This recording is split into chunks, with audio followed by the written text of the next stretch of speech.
Now, I think we could learn more watching the rest of that movie. I doubt it. But, okay, nice attempt. All right? So, remember, that movie's about the big picture, understanding all of the things that contribute to our immune system. Now, I already mentioned when we were talking that you have to have an entrance point. And in that movie, I think the big entrance point was breathing, respiratory. That was the big one. Okay? So, but big picture, how does our immune system work? Now we're gonna antigen presenting. It is kind of cute if you've seen the weekly schedule. There's an animation or cartoon, not animation, but a cartoon of an antigen presenting cell. Okay, a little dendritic cell, and he gobbles up some foreign pathogen. He presents it to a T cell, a helper T cell. And it's a little cartoon on the weekly schedule. So when we come back next week, we'll crank through the last part of it. Take the test on Friday. We do have a quiz. I believe I put it as the leg, but it might be the arm. So you're just looking at one arm, one leg, and something. And, sometimes the days just blur for me. All right? But antigen presenting, first step in the immune response. First step in the immune response. Well, first off, we have to have a presenting cell, a dendritic or macrophage. A B cell can be a presenting cell also. And it says here, extracted antigens are presented to lymphocytes or attached to a dendritic cell to stimulate lymphocytes. In other words, kick it in, get the things going. We've got to start the immune system. So lymphatics function. Now, lymphoid tissue and lymph nodes distributed to monitor peripheral infection. So when I said that it's a surveillance point, it literally is. It's just circulating. It's a continuous circulation of lymph, and then the cells are actually on surveillance. They're watching for all of this stuff. And no, it's no surprise that you have trachea and lungs right there, because everything's going in. You're drawing everything in when you breathe. All right? Now it says protects against pathogens, digestive and respiratory. Respiratory is going to be our biggest area for contracting foreign pathogens. Now lymph nodes, large lymph nodes at the groin and base of the neck swell in response to inflammation. Well, inflammation, swelling, redness, heat, pain, possible loss of function, they're all included in that. Okay? Now the thymus. Well, what you need to know about the thymus is this is where T cells mature. Okay? This is where they're tested. This is where they mature. This is all about T cells. What about B cells? Bone marrow. Good, good, good. All right? Located in the media acidum. It atrophies after puberty. So guess what? From birth to puberty, it grows. After that, it starts getting smaller. Because it's assumed, which is a horrible word, but let's just throw it out there, it's assumed that by that point, you've been exposed to almost everything. I mean, you're still going to get sick, you're still going to get exposed to stuff, but your immune system's developed at that point. Okay? Remember, if you don't come in contact with it, you have no memory cells to it. None whatsoever. Which means you've got to start the entire process from ground zero. All right? Now, divisions of the thymus. Well, the thymus is divided into two thymic lobes. Okay? Septa, septum, same thing. Okay? Now, do you need to know the exact parts of the lobes? Not really, but you do need to know this, that lymphocytes divide in the cortex. T cells migrate into the medulla. So you do need to know that. All right? Mature T cells leave the thymus by medullary blood vessels. Mature T cells. So that in itself, that statement's saying that they divide in the cortex and then they migrate to the medulla. So they become mature in the thymus, which is what I've been saying for the last couple days. All right? Thymic epithelial cells in the cortex, well, they surround the lymphocytes in the cortex, maintain blood-thymus barrier. And then this is all about their maturing process. They secrete hormones that help them mature. Okay? Let's see here. We can actually jump over this. But it says here, thymosin. Okay, thymus hormone, thymosin, an extract from the thymus that promotes development of lymphocytes. Didn't we hear something about thymosin? Wasn't that back in the endocrine system? Way back when we did that remember you guys had to write down 2 types of hormones per gland or organ? Yeah. I know that was so long ago, not even 3 weeks ago.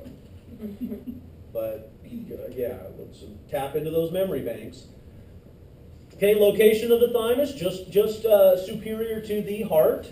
Okay, it is somewhat superficial compared to the heart and the other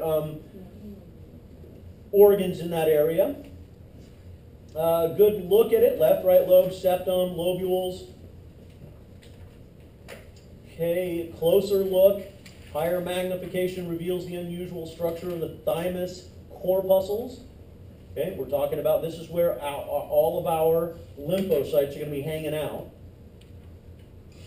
Now, 3 functions of the spleen, and this is why I brought up the spleen question. So, removal of abnormal blood cells, other components by phagocytosis, storage of iron from red blood cells. There you go. So, super important. And then, initiation of immune response by B and T cells in response to antigen in circulating blood. So, there you go. 3 functions of the spleen. Anatomy of the spleen. We don't need to go into too much depth on the spleen. Not a lot of depth. What does it do? Okay? Now, to add to what it does, blood passes through a network of reticular fibers, then enters large sinusoids lined by macrophages. Now, what were the 2 antigen-presenting cells that I mentioned, and there was a possible third one? What were the 2 main antigen-presenting cells, and then I said there was possibly a third one? Antigen-presenting cells. Dendritic cells, thank you, and macrophages. B cells were the third one, okay, can present. But yeah, macrophages. So is it a surprise that these macrophages are kicking it right in there? No, not at all. Okay, so giving us an idea of where it's located. Kidneys right here, okay, and there's our spleen right there. Closer look at the spleen. What are the green? What's the green? Yeah, lymphatic vessels. So it's no surprise that guess what? We're going to circulate lymph through there. Do we have macrophages in there? Yeah. Are they one of our antigen-presenting cells? Yes, they are. Now, here's a question. What is the name of the leukocyte that becomes a macrophage? Nice. Good job. Nice. You guys are like, monocyte. Yeah, monocytes. Okay, spleen function, well, phagocytes and other lymphocytes in the spleen identify and attack damaged and infected cells. Well, we have red blood cells circulating around in there too. Okay, damaged and infected cells in circulation. Now, we're going to stop here for a second. I needed to get through that section that was only about 15 slides, maybe 20. We're going to stop here for a second because this is like literally the nitty-gritty. This is the immune system. So we have the thymus, we have the T cells, we have what it does, we have the spleen, okay? We know about the whole red blood cell thing, what's going on with that, general structure of it, nothing to get excited about, main parts of the immune system. But this right here, this is the body's defenses, okay? And literally, this is where you guys actually start doing a little dance because you get excited about this type of stuff. This is where you get excited about, really, this is what our bodies do? I didn't know that. Okay? But we're going to break it down. We're basically going to go grassroots with this. We're going to go all the way to the bottom, the beginning of how our immune system works and how our defenses work. Now, I've already hinted on a lot of it. So this is going to actually put it into exact categories, and you do need to know them all. Okay? You need to know exactly where they are, what they are, and how they work. So the lymphatic system and body defenses. Let's stick with body defenses. Now it says provides resistance to fight infections, illnesses, and diseases. Now, I already told you there was lots of other types of diseases, but notice they did put infection, illness, and disease in there. So they're covering all their bases here. All right? So it is no surprise when I say alcoholism is a disease and it's something that we have to fight off. Guess what? When you see someone who's had a pretty rough night, you know what I mean by rough night, or do they look all nice and slim and trim and their face looks nice and clean and perfect, or do they look puffy and their eyes are swollen and their face is swollen and everything's swollen? Wow. I wonder if your body's having a reaction to that. Right? I mean, I'm not talking about alcohol as alcohol, like, okay, let's go party. I'm talking about it as a disease. We have to think about it from that standpoint, too. Really, is it good for you? I mean, it's okay. They've done studies where a glass of wine a day is good for you. Okay? But how many people limit themselves to a glass of wine? You pull out the straw, you drop it in the bottle, and it's gone. Okay? Yeah. So, and that's why infection, illness, and disease is in there. So there are two categories of defense. Non-specific, innate. But you're born with it. You don't get to choose it. Okay, it's not like, today I think I'll choose no skin. That's not going to work. Okay? Skin, saliva, mucus, sweat. Are any of those specific? No, they're just there. Are you born with them? Yes, you are. Okay? Now, you are born with T cells, but the difference is they're very specific. They're very specific. One-to-one specific. B cells, same thing, one-to-one. So, innate, non-specific immunity. Adaptive is specific. That means it adapts to what's going on. It changes to meet the needs of what you need when you're sick, when you're ill, when you have an infection. All right? So, innate, you're born with it. Non-specific, think barriers. Barriers is good. Now, that's just one part of it, but barriers. And then adaptive, it's very specific. Now, you do have cells that you're born with that are part of the innate, and they're non-specific. They don't care. You don't look right, they're gobbling you up. They don't care. They're right there. So let's take a look at this. Innate, non-specific, always works the same way against any type of invading agent. Okay? Non-specific resistance.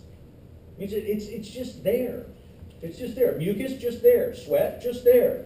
Oils, just there. Acid mantle, just there. It's not specific. As where adaptive is specific. It protects against specific pathogens, depends on activities of the lymphocytes.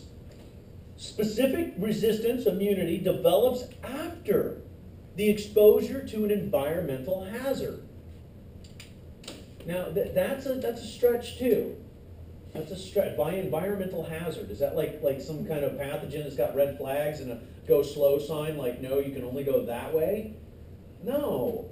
But they use it in a sense because you've got to take into account a lot of different things. So, seven major categories of the innate non-specific immunity. And the one I've been pushing the whole time is physical barriers. Physical barriers. Then we've got phagocytes. Anything that's going to gobble stuff up, they really don't care. They're just going to gobble. Okay? And then immune surveillance, interferons, complement, inflammatory response, and fever. Now let's back up and I'm going to talk about interferons. Okay? Write down right here, everybody watching? Okay, if you can't see in the back, write down, you ready? Right here, I want you to write interferons. Come on. Write it down. Interfere, bless you. That's contagious, by the way. Do you want to cover for that? Yeah, interfere. They mess up the ability of a foreign pathogen. They say, you know what, you want to write something down? Catch paper. It's not going to happen. Okay? But they do it in a lot of different ways. Okay? Well, let's jump over here and let's do this. Interferons. Did you just sneeze? You're sick, right? Get away, run. I'm going to interfere with her ability to attack her by telling her to leave. Well, we can do that with chemical signals, okay? We can do that in many, many different ways. Complement. Well, in the name itself, it's complementing what's occurring. It's complementing what's occurring. So when we get to that, we're going to actually have a whole list of things it does, but it literally in itself, it's kind of like an umbrella of protection. It complements what's occurring.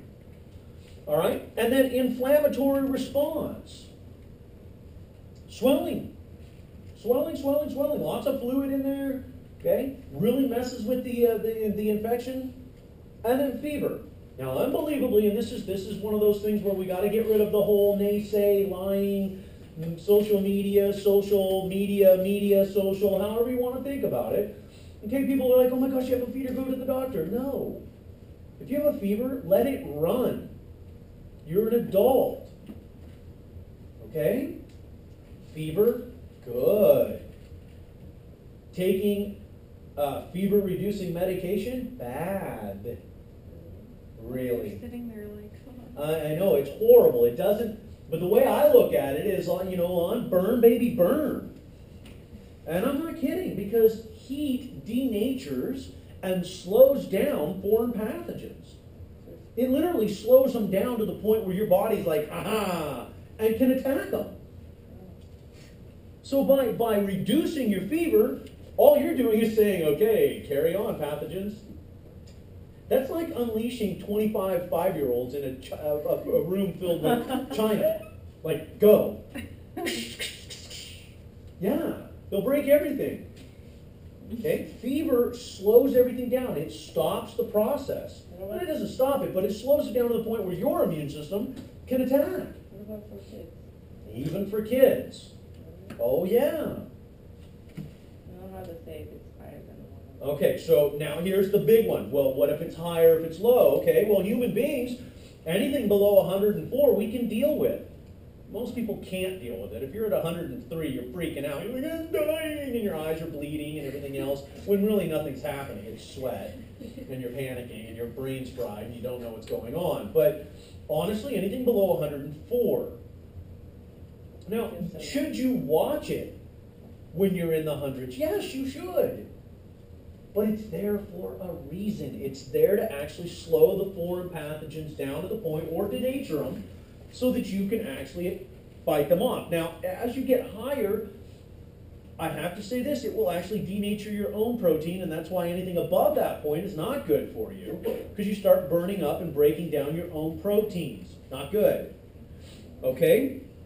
But you should let a fever run its course. Your body's good about regulating it. Okay, I think what happens is we put that thing in our mouth and boom, it turns red. You're like, yeah, I'm dying. And it's like 100. You're not dying, though. Your body's doing exactly what it's supposed to do. Now, is it specific? No. No, not at all. It's a general defense. It's innate. Everybody has it in their bodies. Everybody uses it properly. Well, some people do. But that's one thing that you have to pay attention to when you're in the hospital. People will come to the hospital and they'll be like, oh, I was feeling sick yesterday and I'm not feeling sick today. Why? I don't know. Am I dying? Am I sick? What do I do? First question to ask them is, have you taken anything to reduce your fever? Yeah. Had a fever yesterday, don't have one today, but you're sick.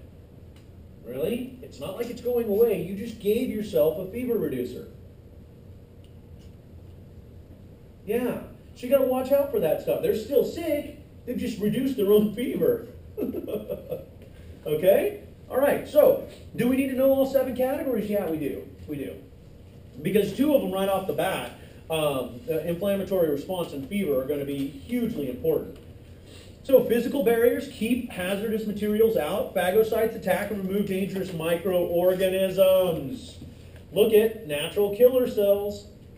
Natural killer cells.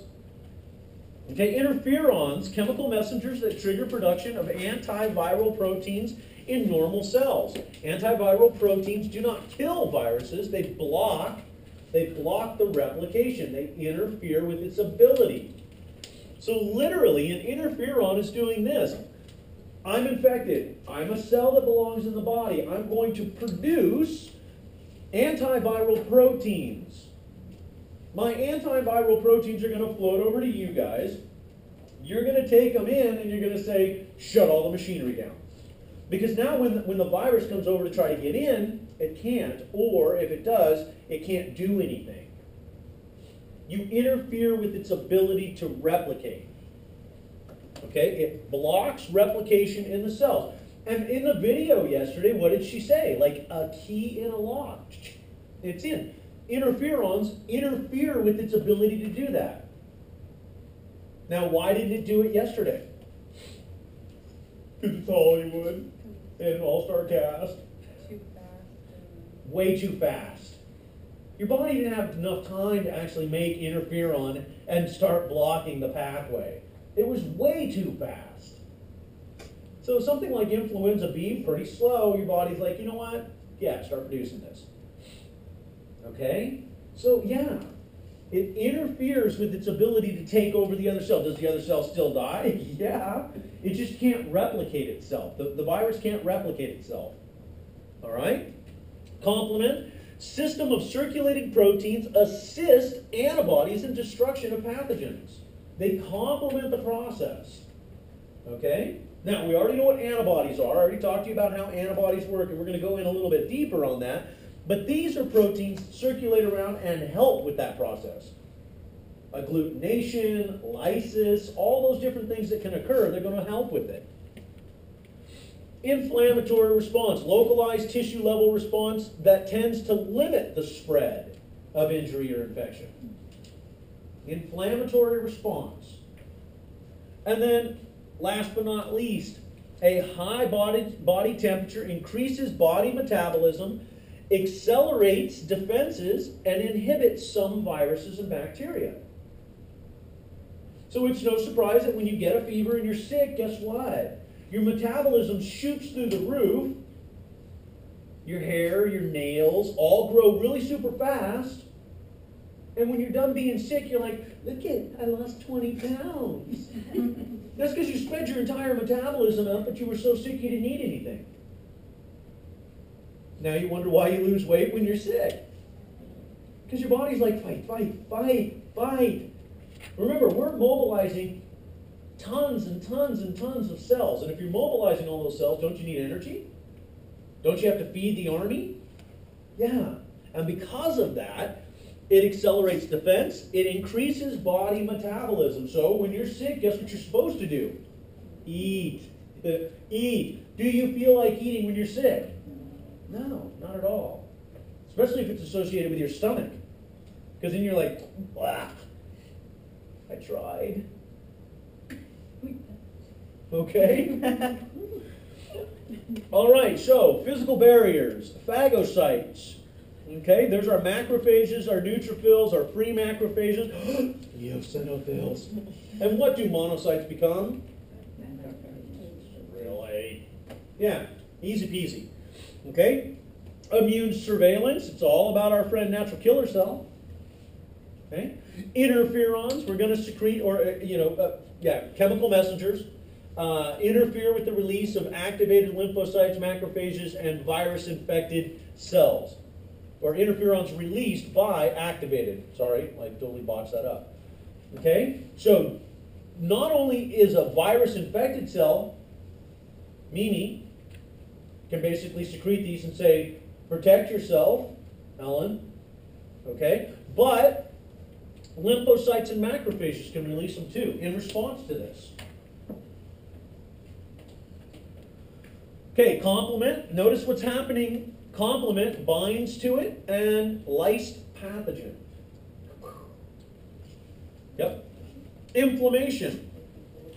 Increased blood flow. Phagocytes activated. Capillary permeability increased. Complement activated. Clotting reaction walls of constricting. Regional temperature increase and adaptive defenses activated. Mast cells. What do mast cells secrete? Histamine. histamine. So it is no surprise that every single time you take an antihistamine, guess what you're doing? Messing with the process. Now, if it's allergies, antihistamine away. Okay? But yeah, when you're sick, let it run its course. It's not until it's out of control that it's a problem. And then fever. Okay? Fever. Timing perfect. So, physical barriers. Well, things we're talking about. Outer layer skin, hair, epithelial layers of inner and internal passageways. All right? Secretions that kill or inhibit microorganisms, enzymes, antibodies, and stomach acid. That's why it's safe to eat stuff. Kind of. Okay? That's why when you see Man Against Wild and he eats the scorpions, crunchy, yeah. He's just digesting it. The stomach acid's killing it. No big deal. Okay? 2 classes of phagocytes. Well, there's our macrophage. Neutrophils, eosinophils leave the bloodstream, enter peripheral tissue. And then there's our macrophage, large phagocyte cells derived from monocytes, which we knew that. Nothing new here. Okay, activated, what do they do? Well, right off the bat, you just need to think to yourself, guess what? They are an antigen-presenting cell. Dendritic cells and macrophages are antigen-presenting cells. Okay, they respond to pathogens. They either engulf it or destroy it with lysosomal enzyme. Okay, and did you know that you have lysosome in your mouth? Yeah. So you know grandma? You guys remember grandma, right? I don't really remember my grandma. Okay, what did grandma do? Oh, you cut your hand? Oh, let me kiss it and make it better. Right? She slobbered all over it. Grandma knew something. Get away. Yeah, grandma knew something. She slobbered all over your alley. And then all of a sudden you're healed. You're like, oh, and you run back outside and get another one. Yeah, grandma knew something. Yeah, like in your mouth, right? Enzymes. Yeah. So they bind to pathogens, okay? And then they destroy pathogens by releasing toxic chemicals into interstitial fluid. Complement. Complement. So fixed, they're not moving around. Okay, they stay in a specific area. Free, on the other hand, they wander. They kick it, they're like, woohoo! Everybody, I'm going up to the node in the cervical region. Come on up with me. Party in the cervical region. Yeah. We just head up to the cervical region, kick it in a node.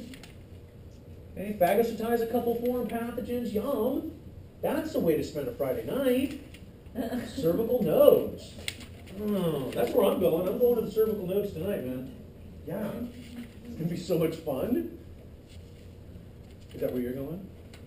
No? Where are you going? You're going to lumbar nodes, aren't you? Yeah. You look like a lumbar node type person. Yeah. She's like, mm-hmm. All right.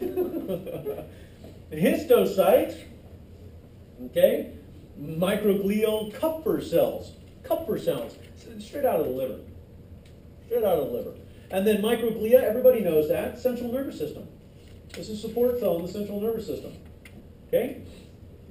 And then we have some alveolar macrophages. Okay? And let's see. Yeah, we'll end on this. What's that word? That word right in the middle there.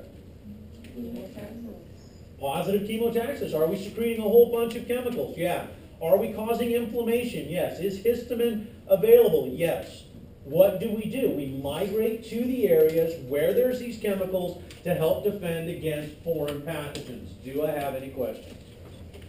I know it's Friday. I know you just got through 8 a.m. of class. Okay? You want to have a good time tonight? Okay, Quack is going down to the lumbar nodes. Meet her down there. It's a big full-on party. You can lice up some cells. Okay, interferons. You know what you need to do. Questions? All right, have a good weekend. Be safe this weekend.